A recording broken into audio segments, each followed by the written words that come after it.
Tutorial input nilai untuk penguji dan pembimbing. Pertama, silakan masuk ke data siswa. Di bagian data siswa, silakan pilih siswa yang akan diinput datanya. Misalkan saya sebagai pembimbing dari Ahmad Muzaki Alpu Bindra. Di sini kita isi di bagian pembimbing, kolom pembimbing kita klik. Nah, akan tampil di kolom form penilaian di sini. Nah, perlu diperhatikan di form penilaian setiap kriteria atau indikator itu memiliki poin. Ya, di dalam kurung itu adalah nilai maksimal poin yang bisa diinputkan. Misalkan di nomor 1 ini ada rajin bimbingan. Yang perlu diperhatikan ada indikator berapa poin yang bisa kita berikan. Jika santri tersebut bimbingan hanya 0 sampai 4 kali bimbingan akan mendapat 5.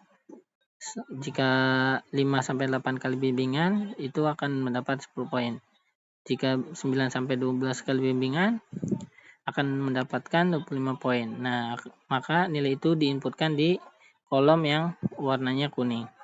Nah, untuk indikator yang lain, ini ada beberapa kolom yang perlu diisi. Kayak yang etika, ini ada 2 kolom yang diisi. Maksimal poinnya 15. Kemampuan literasi, ini ada 4 kolom yang perlu diisi. Ada 4 indikator. Nomor 4 ada kemampuan penggunaan teknologi, ada 2 kolom. 5 kreativitas, itu ada 3 kolom. 6 itu uji referensi, ada 2 kolom. Nah, di sini yang perlu diinput hanya kolom yang berwarna kuning. Nah, untuk bagian catatan, silakan pembimbing memberikan catatan khusus apa yang perlu diperhatikan atau catatan-catatan apa yang perlu disampaikan untuk santri yang dibimbingnya. Yang saya contohkan yaitu Ahmad Muzaki. Ya, misalkan kita isi dengan nilai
setelah diisi, nanti nilai ini akan masuk otomatis dalam sistem rumus. Nah, jadi untuk pembimbing cukup mengisi di kolom bagian sini saja, bagian nama siswa yang dibimbingnya saja. Ya, nanti total nilainya bisa dilihat di bagian atas. Di sini, ini yang akan diambil dalam rumus Excel nanti di hasil. Oke. Nah, untuk penguji juga tidak jauh beda cara pengisiannya dengan pembimbing. Ya, di sini ada penguji 1 dan penguji 2. Nah, untuk penguji juga yang pertama perlu diperhatikan masuk saat pertama masuk dulu di data siswa. Nah, si penguji ini akan memberi penilaian untuk siswa siapa. Nah, misalkan kita contohkan untuk siswa Ahmad Muzaki. Nah, sebagai penguji 1 atau penguji 2. Misalkan jadi sebagai penguji 1, nah, maka diklik linknya akan otomatis masuk ke form penilaian Ahmad Muzaki. Nah, di bagian formnya ada indikator dan kriterianya yang perlu diperhatikan, ada poin-poinnya juga.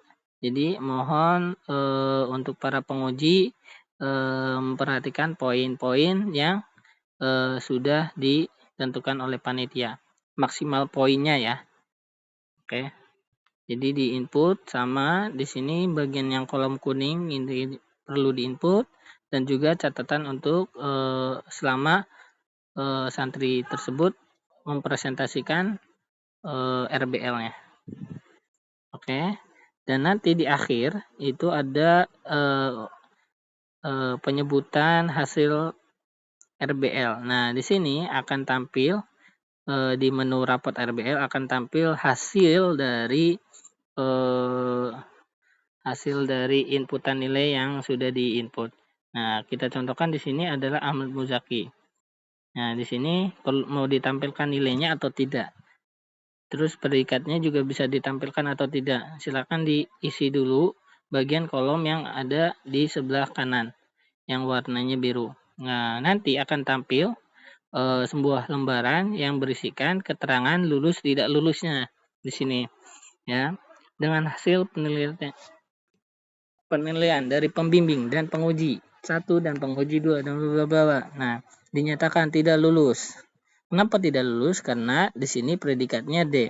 Kenapa predikatnya D? Karena nilai pembimbing belum diinputkan semuanya. Nah, begitu juga catatan nanti akan masuk di sini secara otomatis ya. Oke, sekian penjelasan dari cara penginputan penilaian RBL untuk tahun 2024-2025. Terima kasih.